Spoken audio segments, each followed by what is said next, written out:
Welcome back, this is Eric the Derek, and we're playing back with the Stanley Parable. We're gonna try to get a different ending today. That just went from happy to joyful to own death. No, I have a great computer. Loading screen just takes so long. The narrator needs so much time to do his voice. This is a great voice. I really wished I actually did a second one on this game. I really like this game. It makes you think. Makes your head tick. Makes you understand if you're crazy or not. Or if you're, like, sane. A little crazy, so. Sundays. Not really. It's a little bouncy. Just trying to shed some love. This is the story of a man named Stanley. Oh. It's a skip. That's what this is. All of his co-workers were gone. What could it mean? Stanley decided to go to the meeting room. Perhaps he had simply missed a memo. Sure. Memos are always missed. Everybody can't follow the damn memo. When Stanley came to a set of 2 open doors, he entered the door on his left. This was not the correct way to the meeting room, and Stanley knew it perfectly well. Yep. Perhaps he wanted to stop by the employee lounge first, just to admire it. Probably.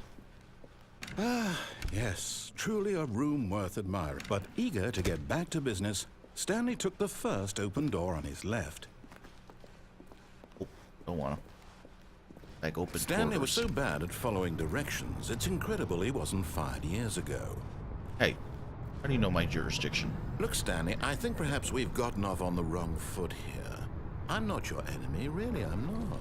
I realize that investing your trust in someone else can be difficult, but the fact is that the story has been about nothing but you all this time. There's someone you've been neglecting, Stanley. Someone you've forgotten about. Please, stop trying to make every decision by yourself. Now, I'm not asking for me, I'm asking for her. This is it, Stanley. Your chance to redeem yourself. To put your work aside. To let her back into your life. She's been waiting.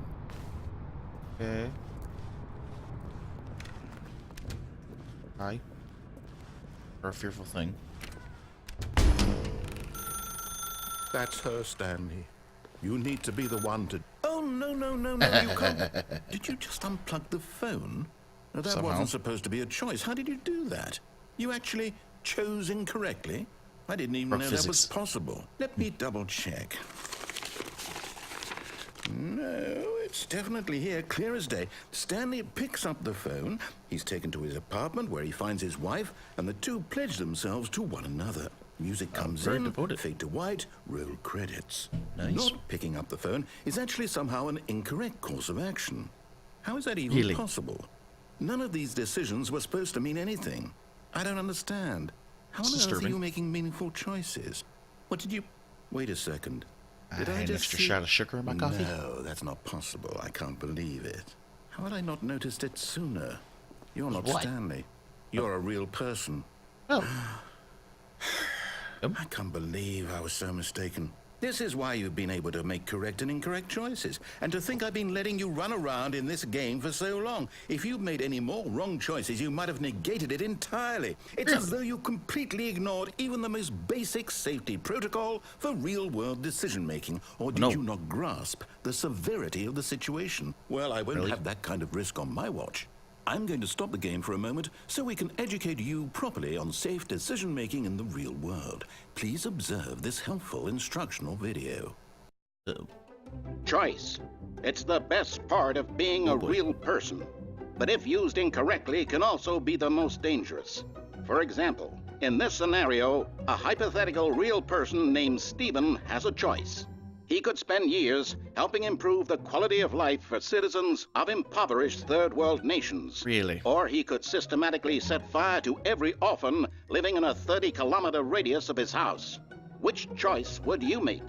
Remember that unlike here, the real world makes sense, and at no time should you make a choice that does not conform to rational logic. If you find yourself speaking with a person who does not make sense, in all likelihood, that person is not real. Allow the person to finish their thought, then provide an excuse why you cannot continue talking. Turn to a partner and practice saying, "My goodness, is it 4:30? I'm supposed to be having a back, sack, and crack." Patience. Excellent. Making choices on a regular basis is the best part to a healthy decision-making process. Most medical professionals recommend making at least 8 choices per day. Do you make more than 8? Less? And finally, if you begin to wonder if your choices are actually meaningful and whether you'll ever make a significant contribution to the world, just remember that in the vast infiniteness of space, your thoughts and problems are materially insignificant, and the feeling should subside. At this time, your instructor will guide you in an exercise to test and reinforce the material covered in this video. Okay. Welcome back. You may have noticed that this room has begun to deteriorate as a result of narrative contradiction. But not to worry. Now that you're properly informed on good decision-making, we're going to revisit a choice you made just a few minutes ago and see what the correct thing to do would have been. This way, please. Sure. It just went wrong in that room. So I gotta tell the janitor to fix the room. He crapped it. I oops there. We're just gonna get back. Oh, hi. Now that we know your choices are meaningful, we can't have you jumping off the platform and dying. Imagine the main character dying senselessly halfway through the story. That story would make no sense at all. We just need to get you home as soon as possible before the narrative contradiction gets any worse. Unfortunately, it seems this place is not well equipped to deal with reality. Really? I'm sorry, I felt like being important for once in my life. A few times in the world, I feel like being nice and being cool, and I get... It's funny. Alright, well... Sorry. What's that, yo? Wasn't my fault. Almost there. You'll take the door on the left, back to the correct ending, the story will have resolution once again, and you'll be home free in the real world. What is some soda? Paper. Anything, geesh. Nobody lets me have any fun. It's just like regular office work. I gotta do the papers, I gotta do everything, and every time I do something stupid, Now remember, all you need to do is behave exactly as Stanley would. That means choosing responsibly and always putting the story first. I'm quite sure you'll be up to the task. Just follow my lead and you'll be fine. All right. When Stanley came to a set of 2 open doors, he entered the door on his left. Screw you. No! Why did you do that? Oh. Quickly, hurry back in the other direction. Perhaps we're not too late. Oh, hi.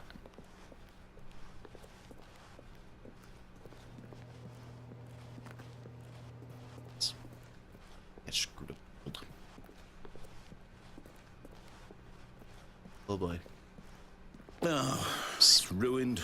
I can't believe, after everything we talked about, that my story, you've destroyed my work. Why? For what? What did you get out of that? What did you think was so special about seeing the game undone, left here like so much garbage? It's worthless now. And what am I supposed to do? Even if there were a way to continue, would it be worth it? To know that my story is now incorrect? How can I go back to that? I can't erase that knowledge. I'll have to live with it forever, reliving its impossibility forever. I couldn't live that way. Is it better to shut the game down entirely? No. To willingly destroy all of my work? I don't know. What's the answer? What do I do? What do I do? What do I... No, I have to. I have to shut the game down. I have to. I have to.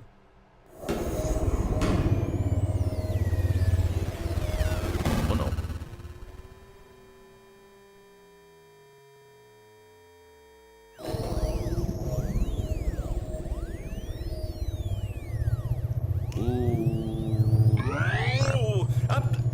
I'm here. I'm still here. Here in this pile of rubbish. With you. You. Who thought you were so clever. Now look where we are. My entire game is destroyed. It was the only thing in the world that was mine, and you've run it into the ground. Sorry. What, did you think that would be funny? You just had to see? Didn't I impress upon you how important it was to be like Stanley? He actually knows how to do what I tell him to. He understands that if I say to do something, there's a damn good reason for it. That thought hadn't even occurred to you, had it? That there's a world outside of you? You're a child. Ow. Oh, my story. If you'd just gone through the door on the left, you would have seen it. There was a whole underground facility. You would have destroyed it and been victorious. It would have been so perfect. I worked so hard on it. I tried so hard. Behave exactly as Stanley would. That means choosing responsibly and always putting the story first. I'm quite sure you'll be up to the task. Just follow my lead and you'll be fine. All right. When Stanley came to a set of 2 open doors, he entered the door on his left. Okay. Yelled at me last time, big meanie.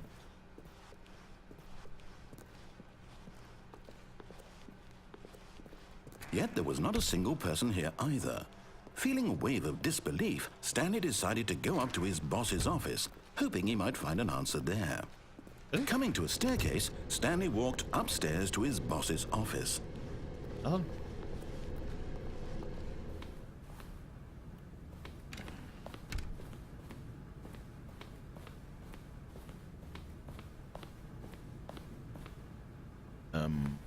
Stepping inside his manager's office, Stanley was once again stunned to discover not an indication of any human life. Shocked, unraveled, Stanley wondered in disbelief who orchestrated this, until he saw the door with a voice receiver next to it. Surely behind this door lay all the answers to his questions. And beyond all probability, he knew the passcode. He had seen it on his boss's computer just last week. Night Shark 115. Was this the code to open the door? Would it still work? There was only one way to find out. Stanley had been trained never to speak up, but now he would draw from within himself the courage to face the unknown. He drew a sharp breath and then spoke the code.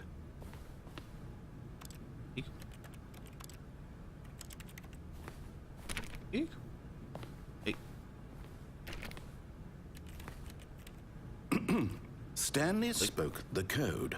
Night Shark 115. He spoke it into the receiver, right there on the wall. I'm trying to speak, you thing.